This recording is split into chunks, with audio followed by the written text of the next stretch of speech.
Good morning, hello and welcome. I'm Kira and today I'm going to talk about books because what else do I have to do with my time? Let's be honest with ourselves. Do you ever read a book and you love it? It's the best book you've ever read, 5-star read, you rave about it to your friends, you can only say good things about this book. You find out there's a sequel, you pick it up, this entire series is ruined for you. You just can't look at them. You can't in good faith recommend them because what would happen if someone else were to read the sequel? Like, you can in good faith recommend the entire series, this book that you absolutely love, because the sequel is awful. Just truly, why did that have to be created? Well, as a reader, that has definitely happened to me many a time, unfortunately, but that's the world that we live in. So I've come to warn you about a few series that I recommend skipping anything but the first book with discretion, but just know after the first book you don't just take a step back and go, do I really want that for myself? Do I really need more of this character that much that I'm willing to sacrifice a good book, that I'm willing to sacrifice all the character development that happened in book 1, everything that we know about the character, everything that we love, and just, it's all gonna go out the window. Just consider it for me, please. So the first series that I want to talk about, and a book that I will recommend, but again, maybe don't read past number 1, Little Thieves by Margaret Owen. It's a really good book. I feel like it's newer. Should I have looked into that before saying this? Yes, it's newish. It's new to me. But I picked it up and I read it and it was like, this is a book that I would write. Well, that sounds kind of prideful because I'm about to rave about it, but it was so good. I loved the writing style. I thought it was really eloquent while still having like storylines. Sometimes you get kind of one or the other, like beautiful writing or the plot makes sense. And we deserve more than that. We deserve the plot and the writing to be amazing. And this had that.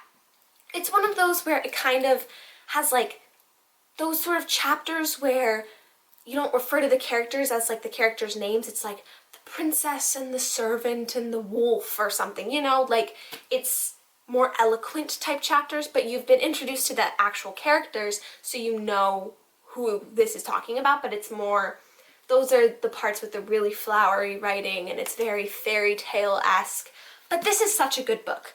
Basically, this girl is the 13th child of a 13th child, so her mother wants to give her up, and she takes her into the forest and to Fortune and Death, who play big roles. This book is amazing because some books, especially ones with fantasy elements, cast like a really wide net, and then they don't fill it, or they don't cast a wide enough net first of all, and then you're confused when these characters have like so much power, but it hasn't really been explained how they can have that power or why they would have that power, or like it just doesn't fit inside the net. This one casts a net and it fills it perfectly, and you're not like that's too much power for them to have, and you're not like that's too little power for them to have. It's truly wonderful. The magic system, do I understand it? No. Are there a lot of words that are like German or Dutch or something? Yes. I just kind of went along with it. I don't know. But there is a glossary. It's beautiful. It's such a good fantasy read. I loved it. I absolutely loved it. The main character is amazing. She's such like a spy, and she's a lone person, but she does it all by herself, and she can do it all by herself, and it's so incredible to see her juggle all the things, because there's no cut to black. There's no like, she doesn't explain how she gets from point A to point B and now suddenly she's a new person and this and this. Like, they explain all of it and it makes sense and it's so well thought out. And then there's this one, Painted Devils, the second one, and it's, yeah, no, don't Just don't.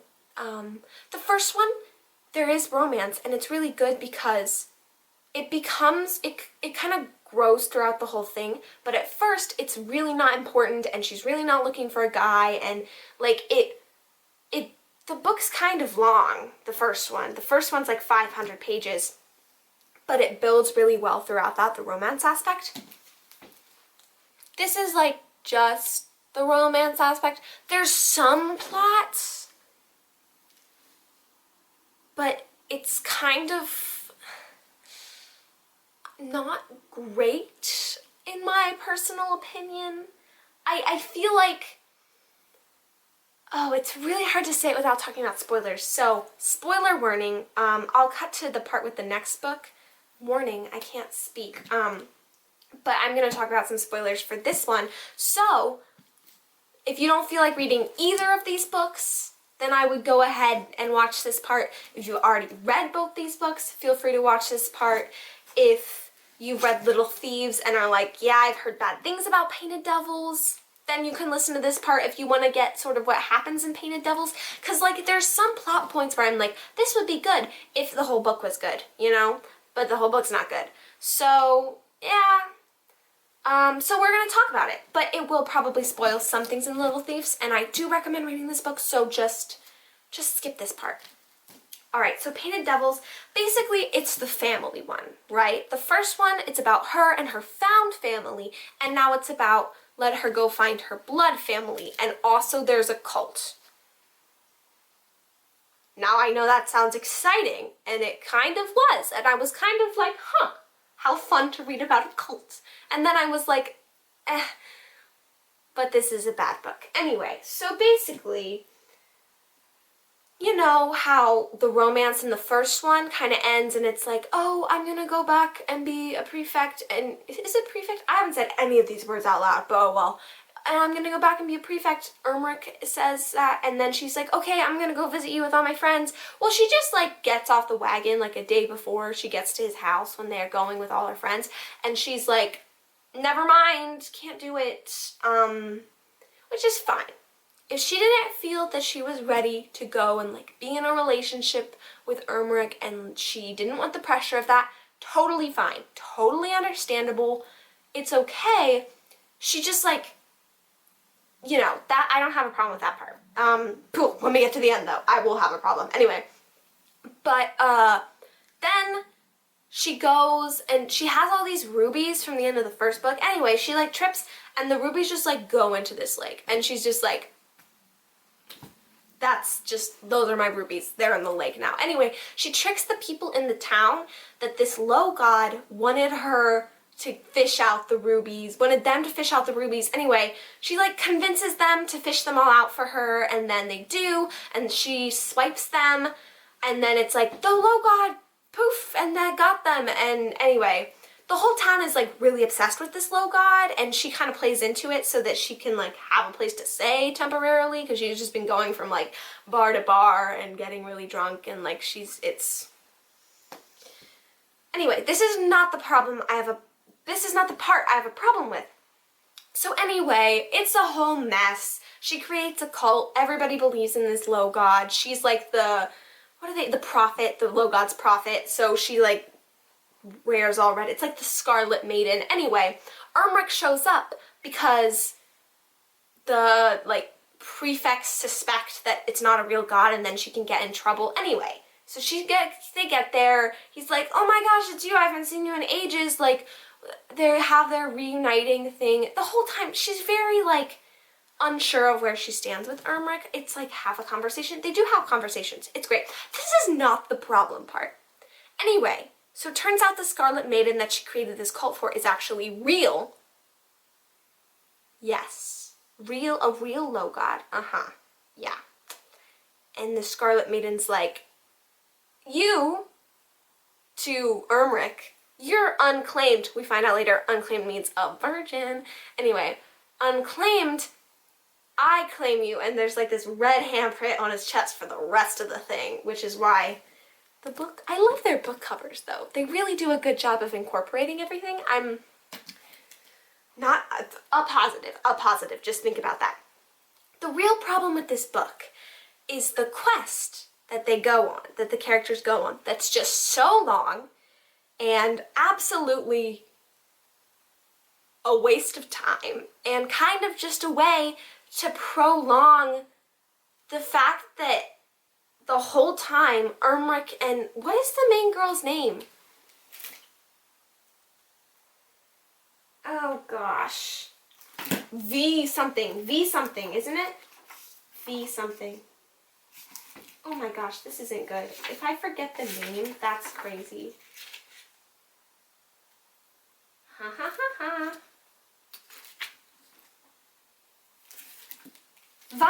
Vanja.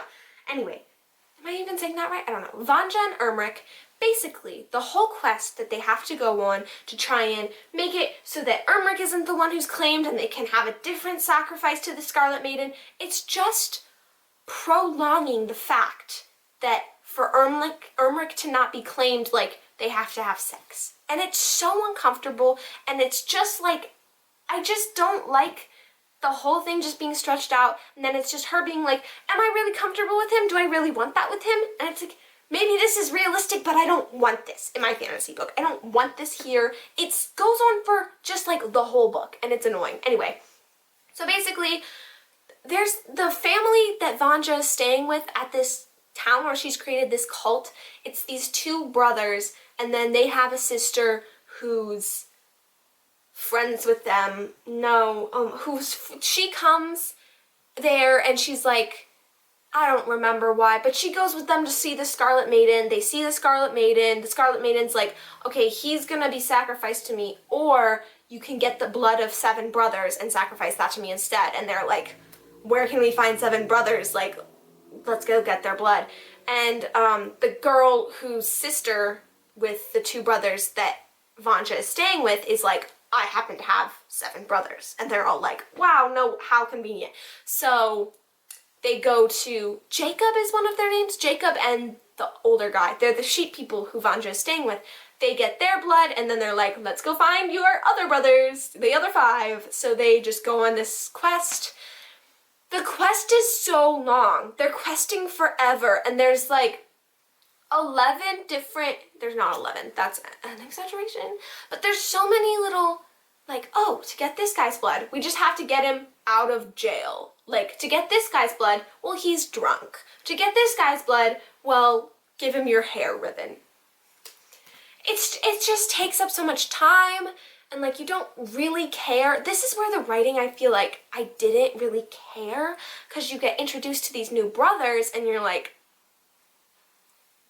I don't know if I care about them. We're kind of being told that we should care about them.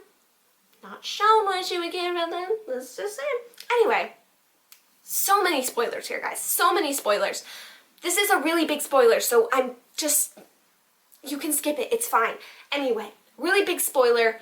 So, turns out these 7 brothers and the other girl happen to have, I don't know, however many siblings to add up to 12, so that Vanja's actually also their sibling. So they're all related. She finds her family. She goes to this wedding. The Scarlet Maiden crashes it. She gets all the blood of all of her siblings now, not just the 7 brothers, because she thinks that she can do this blood ties to the Scarlet Maiden. And then nobody has to die because they find out that the people they're getting the blood sacrifices from, aka the 7 brothers, aka Vanja's 7 brothers, our main character's 7 brothers, are all gonna die if they sacrifice it to the Scarlet Maiden. So, 7 brothers die, all your brothers you just met, or your boyfriend. Anyway, that was a mess. Didn't like it. Did not like it at all. So, yeah, it's not like a bad idea for a plot. I feel like the idea is there, and it's good, and I like the plot points, but maybe here the writing is what was really killing me. It was just not good. It just felt so long, and their side quests felt disconnected, and I felt so disconnected because all the brothers go to the wedding. They could have just gone to the wedding, and the Scarlet Maiden keeps pushing up the deadline. Like, I wish they just started with like a crazy deadline to start with, and not just like every time they see the Scarlet Maiden it gets bumped up a month, because that was annoying. I was like, where are the stakes? I can't even keep track of where the deadline is. It just, No, we did not like. Anyway, the one thing, oh my gosh, the other thing I didn't like, she forgets about Fortune and Death, her godmothers, who are one of the best parts of the first book, and I love them so much, and I love that concept so much. She just forgets about them. The Scarlet Maiden just gets in her head and she just forgets about them.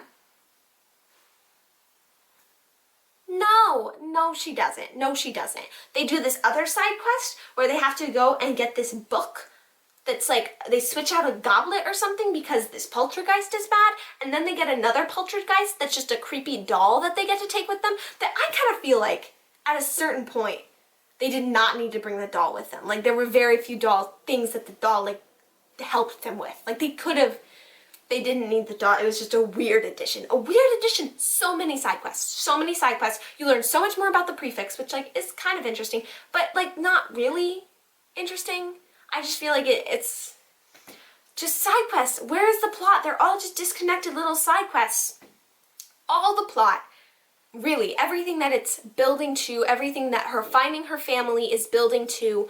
Basically, her family's all like, you look just like your mom, and by the way, your mom sucked. Like, oh, in the first one, it's a big thing. Fortune and Death are like, okay, one of you when Vanja's mother takes her into the forest as like a 3-year-old, a 4-year-old, Fortune and Death are like, okay, one of you's gonna make it home and the other is gonna die. And Vanja's mom runs, and everyone assumes when you read the first book that obviously Vanja is the one that like died because, oh, they didn't even say died. I think they just said never make it out of the forest and, or won't make it out of the forest and make it home. And so I just assumed that she was the one who would not make it out of the forest. But no, her mom died. Her mom died going back. And anyway, it was like, her mom really wanted to have more kids because she got attention when she had kids, but Vanja was her 13th and they were like, no, you can't have any more kids, like it's not happy, so she took it out on Vanja and like really didn't like her. Horrible parenting. Ugh, bad parenting. So fun. Very bad parenting. Not it. Where was I going? Anyway, yeah, so she died. That's an important thing. And the thing is, like, Vanja made it home. Like, because she does make it to where her home was, because they go there for this wedding, yada, yada, yada. And, like, she finds a home with Fortune and Death. But Fortune and Death aren't in this book. They're not here. And I love them so much, to death, you could say. They're barely in here because the Scarlet Maiden gets in her head and then she doesn't remember them, and sometimes she sees little flickers and she's like, I remember that flicker. But like, do you remember that one fight scene in this one where like Death is coming at Ermric and she like rushes to get him out of the way? It's amazing. It's incredible. We didn't get anything like that in this. Horrible, horrendous. Okay, these are very harsh words. It wasn't that bad. Like, honestly, Price still gave it like 2 stars because like there were redeeming features, but it was just really sad. It just really paled in comparison to this book because this book was incredible.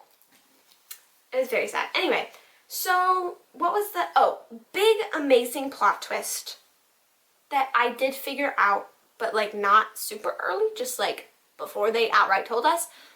Scarlet Maiden is in fact like the ghost of Vanja's mom that's come to avenge just like herself because she doesn't care about anything else. So yeah, that's interesting. It's very interesting. It was. And I felt like the reveal was good. But again, very little redeeming factor. Then, just because I'm telling you everything that happens in this book, then, you know, they're like, yay, that was my mom. That's a little traumatizing, but she's gone for good now. Because they destroy, like, or they end up being able to do the blood ties thing to her object, which was the lantern that she went into the woods and then she never made it out, but they took the lantern. I don't even know. It wasn't bad. Like, they built it up well, and they were like, the lantern, they left the lantern behind, like, that was okay. But it was just that huge chunk in the middle that was just like, oh, so many side quests that didn't, I mean, it kind of needed to be there, but like, could have there been something that was better, like, tying us through? I can't even. Yeah, so then, yeah, they defeat it. They're like, cool. I guess the cult's over now. They tie it together better than that. Yeah, the cult's like a thing through the whole thing. The cult was honestly a little funny. I was like, I don't want to laugh at a cult, but I am a little. Yeah, so they go back to her, now she knows, brother, but Vanja's the people who originally took Vanja in the village, and they hang out there. Ermric and Vanja finally have sex. Yay. And then Vanja, I don't know what it is. She comes to this realization of like, well, Ermric has to be single for a year because it's like a prefect rule or something. I don't remember how she even found that out, but whatever. So it's like a prefect rule, you have to be single for your first year of being like a full prefect. And like, Ermric told Vanja multiple times, you know, that's more of a suggestion, it's not an official rule. I'm not gonna do that. Like, obviously I knew about that and I was just like, I'm not gonna do it. And Vanja's like, no, you have to be single. And so she leaves. I know. Oh, thing that kind of relates to this because it makes it even harsher. The Scarlet Maiden could occupy Ermric's body, could like possess him. So they put this spell on him where they could say like vanillion or something. I don't know what the word was, but like this one trigger word would make him like not be able to move his arms and legs, so that, because the Scarlet Maiden would possess him and then try and hurt Vanja. But so they put this spell on him where she could say this trigger word and he could like get locked up. Anyway, not locked, like his arms wouldn't, paralyzed words. Anyway, so she starts to leave, and obviously they were just sleeping together. They're both asleep. She wakes up, she's like, oh my gosh, I have to go, like I can't do this to him, I'm gonna ruin his future. Like, oh, there's something else about like, some specific with, cause her mom wasn't like officially a low god yet or something, like she could get in trouble for starting a cult about not a real low god and pretending to be a prophet, because that's how it started. Anyway, she's like, peace out, I have to go. And he starts to wake up, and so she says whatever the trigger word is, and so like he can still see and everything, but he like can't move, and she books it and she leaves, which is a cruel way to leave. So look, there's decent parts to this book. I would say it starts and you can at least sympathize, you can at least understand what's going on, but then she ends in the same place, and it kind of feels like, what was the character development? Like, it's unclear whether she really wants to stay in contact with all of her family that she's met, because again, most of them she's met one time, or for half the book they were pretending that they didn't know they were related, so like, they're not on the most best terms. So she ends, okay, now she knows who her family is, and she knows that her mother is dead and was an awful person, but she ends in the same spot, and I don't see a whole lot of character development. And yes, I'm gonna read the third book, but only so I can tell you not to, okay? So go ahead and read it if you want to.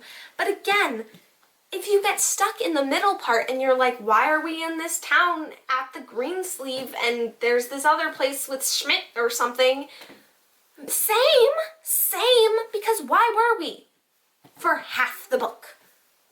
I didn't, Anyway, this book, beautiful. Oh my gosh, I can't recommend it enough. Go read it. It's amazing, actually.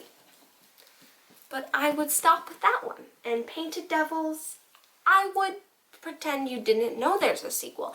And, okay, if the third one is good after I read it, if I like it, I might take it all back. I might say, never mind, read the second one. It's a good jump from the other. Because, you know, it's middle book.